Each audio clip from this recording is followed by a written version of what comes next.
Welcome back to the Sterling Podcast. I'm Julia Williams, your host.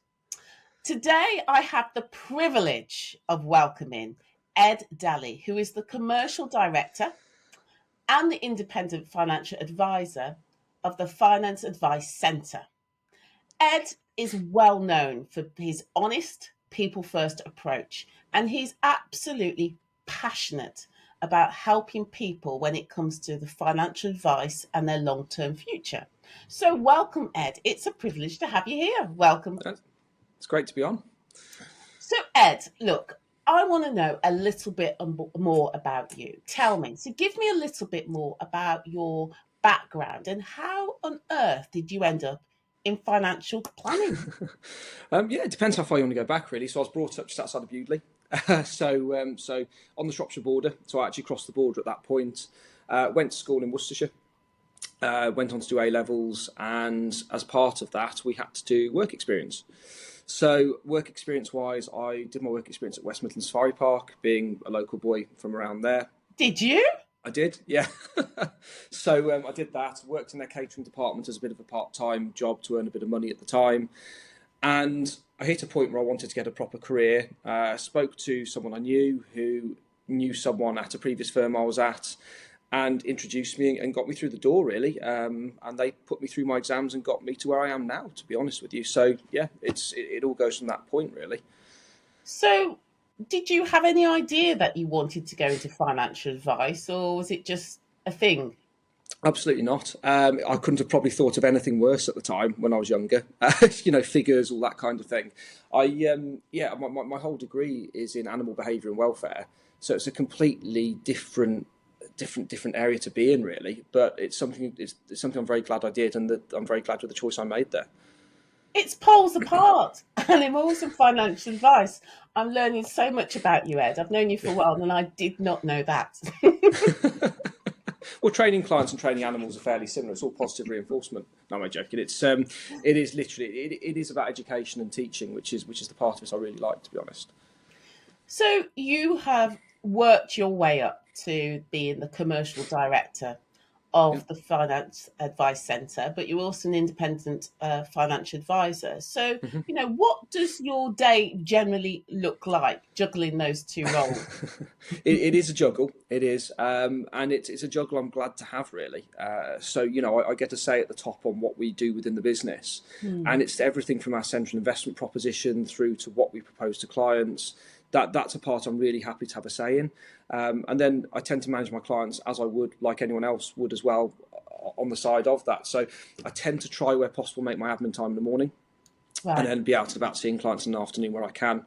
And a lot of my clients know I take quite a few holidays as well, because I tend to work long hours and then, burn the candle, then have a break and then carry on again, as a lot of people do in business, really. Yeah. And I suppose it gives you that flexibility to be able to do that as well. It does, and that's the thing, isn't it, really? And I'm being very lucky to be put into a career where, I didn't originally choose it, but I do something I enjoy and I'm rewarded well for what I enjoy, and you don't come across that very often in your life. Yeah. And what do you love most about your job, Ed? For me, I quite like the technical aspects of things, believe it or not. So, you've known me for a few years, to be fair, so you probably do know that. Too long. Far too long. So I like the technical aspects of it. I like being with clients, and I like my director's role as well. I like I said earlier, that having that say from the top is really important to me, to help funnel things down to advisors and make sure that we're consistent in our approach is something I really enjoy. So what's the plans for the business? Well, what are your plans, looking ahead for the business, and, what ways are you looking at to take it forward? So I'm going to sound like every business owner on here, but we do want to expand the business. And a big line for me at the moment as the commercial director is to bring in more financial advisors. So we are looking for advisors at the moment that want to come in as a registered individual within the business. We can provide them with all the administration they need, and we can basically produce a hub for them to run their business through, and look after their clients through us. I'm going to ask you a really basic question that probably I should know the answer to, but, what is a financial advisor? What is an independent financial advisor? Can you explain that role to somebody like me in plain English? Yeah, so the key part of what you said was the independent side of it. So we're a firm where we can look at whatever suits a client's needs really within reason. Sometimes existing plans can be fit for purpose and we can take management over of those. But on the other side of it, we do have a central investment proposition which we can dial into for clients and go independently off as well.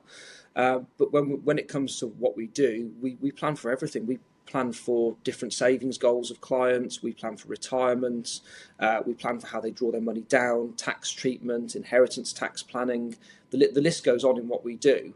And at the moment, there's more and more of a need for advice because legislation is changing and it does keep changing the last couple of years. Do you feel that people, the general public, know enough about, finances, planning ahead, and all the things that you just talked about? Why should people approach or have somebody like you to support them? It's an incredibly complex area where there's so many nuances and niches, and we dial into other professionals on certain parts of this as well. When it comes to tax planning, we dial in with accountants, we'll dial in with solicitors when it comes to the inheritance tax planning of things. It's such a complex area. We don't even know it all, have to do regular CPD. And there's still things that come out today and I go, wow, that's brilliant. We need to have a look at that. Or, I don't really like that. I don't think that would suit many people. So it's just having the ability to constantly learn, to be able to pass that knowledge on. So for average Joe on the street to be able to do that, it's not a particularly easy thing to do, really. Yeah. And so you must work with individuals, families, businesses. How do you approach each group when you're giving them advice? So they're all a little bit different, and they're all at different stages in their life and what they're doing. The families tend to be in their accumulation stage, so they're trying to work out how can they afford to have kids, generally, because that's quite an expensive prospect, as you and I both know. We do. But beyond that, how do they keep saving for their retirement? Do they save into their employer's pension, which 9 times out of 10 is probably the right answer, if not more than that. Because the employer tends to contribute as well. So that's always the first port of call we go to. And it's then where can we build the plan from that? And then you've got more established people where they've got their own businesses, they've hit a different stage in their lives and how their planning is going to happen. How can they get themselves up to a point of sale with the business potentially and use the business proceeds tax efficiently in that period to save for that retirement point or to plan for inheritance tax or whatever they want to gift money to children to purchase properties. It's such a vast array of what we look at. And so in terms of, what's the most, I suppose, common financial challenges you think people face, whether it's personally or in business? So that's a really good question because we come across so many different options around that. And I think it goes from everything from buying your first property to make sure you get the right mortgage on that. That's always a challenge for people. We've got our in-house mortgage team here that can look into that. And it's also making sure you're well protected enough for that mortgage should something happen to you. And again, that's from that earlier stage client that we were discussing earlier. But then there's other people that face other challenges of, how much do I need to save to get myself ready for retirement to produce an income of X, Y, Z each year? And we start planning around that and look at what the potential compound effect of growth is. Obviously, I have to caveat this off, but growth is never guaranteed. Of course. And past performance isn't a guide to the future. But what we can do is we can look at history and see how things have performed, then get an indicative idea on where we think they need to be in those savings plans. From my opinion, from what I've seen, a lot of people sometimes can just feel overwhelmed when it comes to money. They don't know what to do or the first steps. What is the first step that they should take and at what age? That's a good question. I think the first step you should always take is like I said earlier, jump into your employer's pension scheme. That's always your first part of planning. Your employer is going to be paying into that at least to auto enrolment rules, which is going to be a minimum, if not paying more into. So that's always the first step. And then after that, it's where we become more bespoke with people and how we build that plan from that point. I tend to say if you're in your 20s, 30s, don't get me wrong, everyone's circumstances are different and there could be a need for it. But the question would be why, in certain cases, why would you need a financial advisor to manage your mortgage? Because your pension, purely because you'll be paying in monthly with your employer. You'll be in what I'm assuming would be a relatively high risk fund. Yes, there are instances where sometimes you do need to pay for advice, but generally, it's not probably worth the cost at that stage. Really, it's when you roll into that next stage that the cost is worthwhile to manage that. Yeah. Where we tend to deal with people early on is more if they've got other assets they want to start looking into and creating more of a plan from that, really. And when you say the next stage, just to Joe Public out there, what is the next stage though? So the next stage is when you're properly trying to accumulate at that stage. You've got retirement in your sights. So now you're probably looking from a late 30s onwards, I would say, just as a date and point in the ground. But again, it can vary from person to person, and that's when people tend to look more for the advice of, what do I need to do? Where am I more tax efficient? But again, that can still apply earlier on. Yeah. It's just tends to be that earlier on stage you have less money. Some people do have, but generally that's where they're at. Yeah. And it's then where can we find the tax loopholes? Are you using your capital gains tax allowances? Are you using your ISA allowances, dividend allowances, personal savings allowances? Can you utilise more into your pensions? If you're a higher additional rate taxpayer, are you utilising your employer's pension well enough to pull your income down to keep you within your to retain your personal allowance? And there's all these little bits of minutiae that we'll look at that will add value to a client. For me, I think from what I've seen, there isn't enough awareness though. We are retiring later, people are living a lot longer, and I feel like personally in schools and things, they should be at least giving them some information of what they should do when they do get to that stage, so they have an awareness. What's your views on that? Yeah, interesting. So yeah, I have some quite strong views on that. Yes, they should be educated in school, and one of the things they should be educating children on is the power of compound growth. Because if you look at it, and even if you're saving 50 quid a month and you invest it or you put it into a high yielding interest account in the bank, it's that compound effect that actually is what creates that larger pot of money as time goes on. And I think people forget about how powerful that compound effect is. And one of my favourite things to play around with clients is that there's compound growth calculators online. So if I'm out and about with a client and can't get on a cash flow modeler quite easily, I'll log on and go into one of these compound growth calculators to give them an indicative idea of what the compounding would look like if they went down these routes. Obviously, we do it more formally back in the office with other software, but it's something people can play with at home. And, this is where, to a point, Martin Lewis is great, because people sit and watch him and he's this big person on TV and he gives all this information. So he's a bit of a double-edged sword for us, because he gives all this great information out. But the problem is, because he's giving it out to the masses and a lot of people listen to it, fantastic, but it doesn't suit everyone's situation. And that's where we come in with that independence again. It's great reading this, listening to it and getting an idea of what you can do, but it's then how do you put that into practice? Will that work for you as a client, etc., etc.? And that's where it gets really interesting.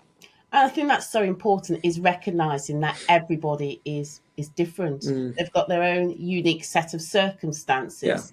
So,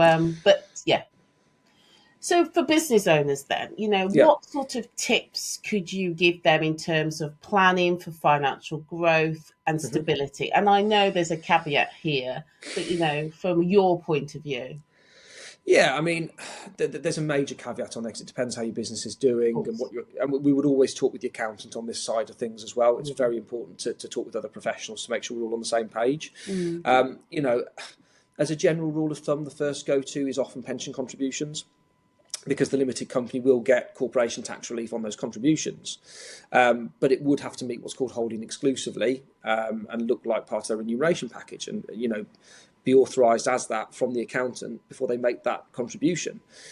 And then after that point, it's then, well, what do they want to do? Do they want to hold money in the business and leave it there and draw it out over a period of time, even with the other revenue coming in? Do they want to start extracting it and use other investments that can offer things like business property relief and all that kind of thing on it to get further tax reliefs? So there are various things we can look at. There are products out there which are classed as slightly higher risk that will give you 30% tax relief for contributing into them. Well, I should say up to 30%, depending on what your tax status is. So again, there are so many options open to business owners. It's quite baffling, really. So the key thing is to talk to you.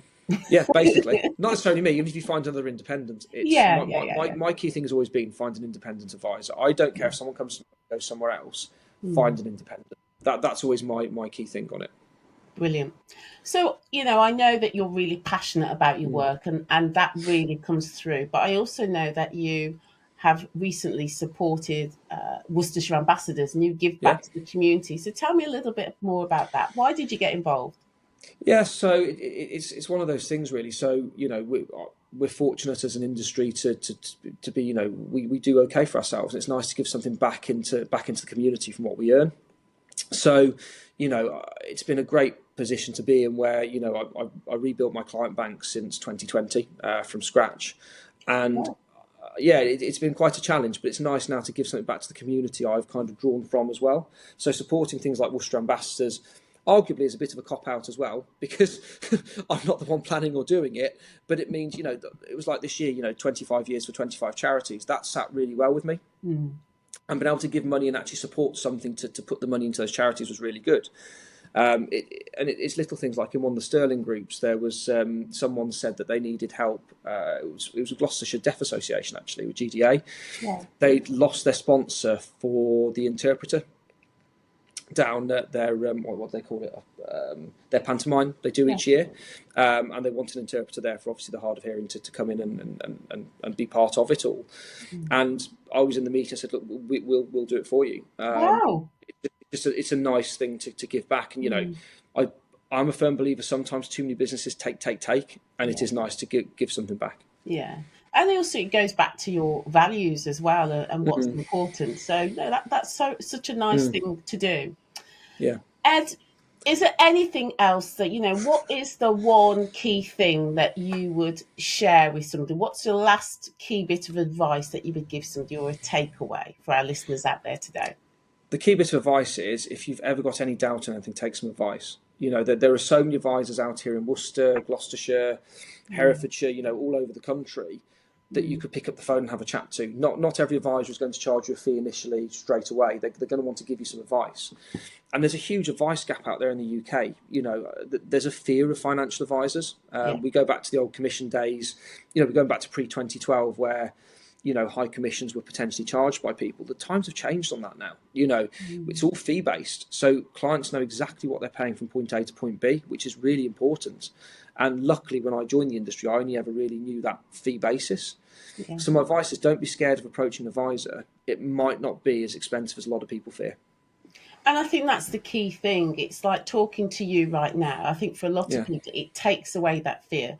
One, because you've explained it in a really easy, simple way for people to understand, but also just to understand that just get the advice. It may not be as costly as you think, and just speak to somebody, so at least you know where to stand. That's it. And if you can get, if you can get some tax efficiency or some extra benefit out of that, it's worth doing, without a doubt. Key thing as well, what I've noticed is the whole time you've been talking that you don't just work independently. You seek advice from, you've mentioned solicitors, accountants. So it seems to be that you work together as a team for that client as and when.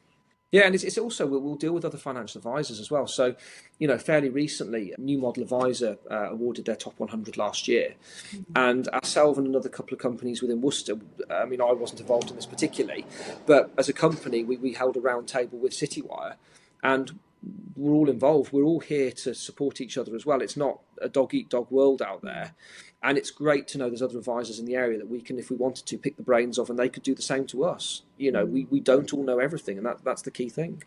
It is the key thing. And actually, it's so pleasing to hear that, because you're putting the client first then, which makes all the difference. Absolutely. And that's the main thing, really, and that's why we're in business. Yeah, definitely. Well, Ed, it has been an absolute pleasure to talk to you today. I've learned lots about you that I didn't know, and I've known you for quite a while.